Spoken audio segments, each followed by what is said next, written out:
The attacks on Pearl Harbor left the United States stunned, plunging the nation into World War II. As the country scrambled to organize a response, President Roosevelt implored citizens to donate munitions and scrap metal to support the cause. Hoyt Buck didn't have a bunker full of doomsday supplies, and at over 50 years of age, he was too old to enlist. But what he could offer proved far more valuable to the war effort. Buck had the skills to forge the perfect combat knife. Buck began his career as a blacksmith apprentice in the small town of Leavenworth, Kansas. Local farmers would visit the smithy to purchase wagon wheels, horseshoes, and repair their equipment. Hoyt was often asked to sharpen hoes and reapers to restore the original edge. He found himself wondering why the tools became dull so quickly. The problem bothered him so much that he began to experiment with discarded files during his spare time. Buck soon discovered a process for tempering the steel that resulted in better edge retention. By heating the metal up to an even temperature throughout, weak spots in the blade were eliminated, creating a better product that needed less frequent sharpening.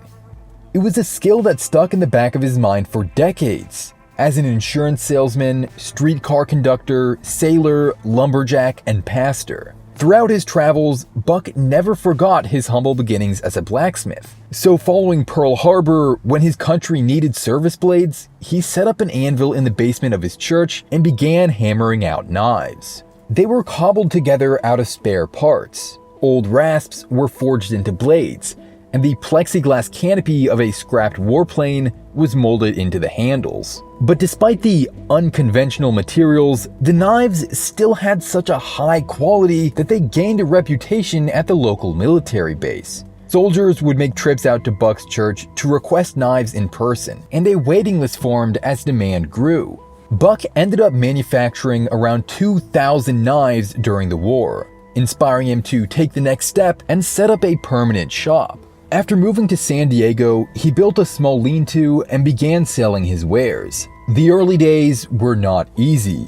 Hoyt would spend his morning cold calling local restaurants, butcheries, and sporting goods stores, doing anything he could to spread the word about his blades. The afternoons were spent at the anvil, filling out every order by hand. Despite his best efforts, Buck still made more money on side jobs like sharpening lawnmower blades than he did on his actual knives. The unique tempering process and handcrafted nature meant the first Buck knives were more expensive than other products on the market, so each sale was hard-earned.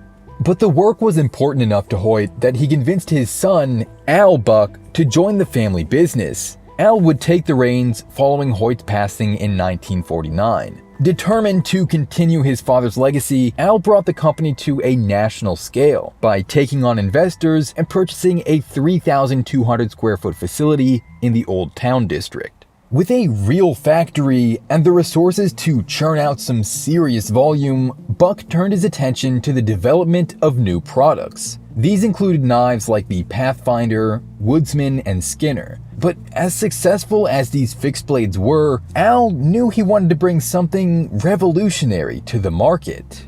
Locking folders had been around for a few years, yet weren't refined enough to be a popular choice among consumers. They were heavy, clunky, and not very strong. But Al thought he could make one that would stand up to the harsh scrutiny of hunters across the country.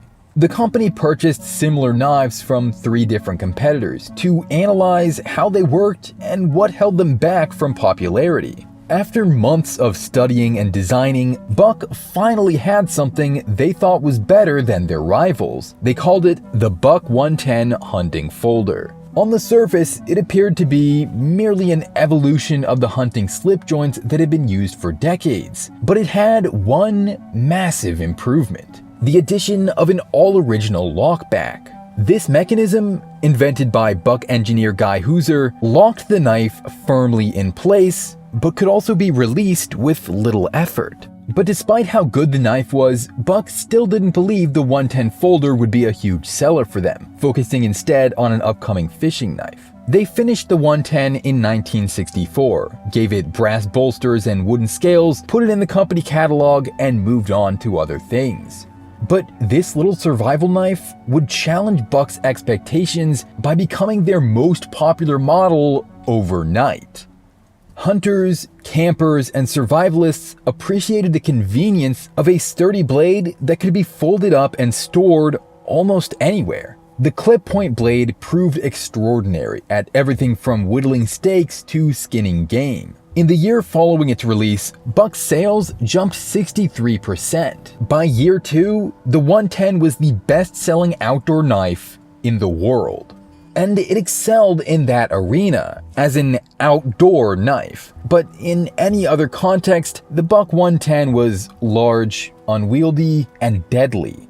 On a fateful day aboard the USS Ranger aircraft carrier, 2 sailors involved in a disagreement battled it out in hand-to-hand combat. Their weapon of choice, the Buck 110, would be outlawed following the deep stab wounds that resulted from the altercation. The acting commander banned any knife over 3 inches from being carried aboard his ship. That included the 4-inch 110. The incident forced Buck to recognize the need for a smaller and more carryable product, and rather than reinvent the wheel, they simply took the winning formula that was the 110 and shrunk it down. This new model, named the 112 Ranger after the ship that inspired it, featured the same traditional shape and proven lockback of the 110, but in a shorter and lighter package. The new blade was only 3 inches in length, making it safer and easier to carry in non-survival scenarios where the larger 110 wasn't necessary. Over the decades, Buck has continued to expand and improve the 110 and 112 alongside each other, adding options like finger grooves, automatic opening, pocket clips, and modern S30V steel. But each blade still carries that iconic shape of the original folding hunter introduced in 1964. The unique tempering process, the sturdy lockback design, and the clip-point style of the blade combined to make something that could last generations. With over 15 million sold, the Buck 110 has become one of the most recognizable knives in history. Hoyt Buck may not have known it when he began his blacksmithing career in 1902, but he wasn't just forging the best hunting knives known to man.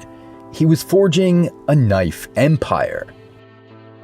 Subscribe to hear more knife stories like this,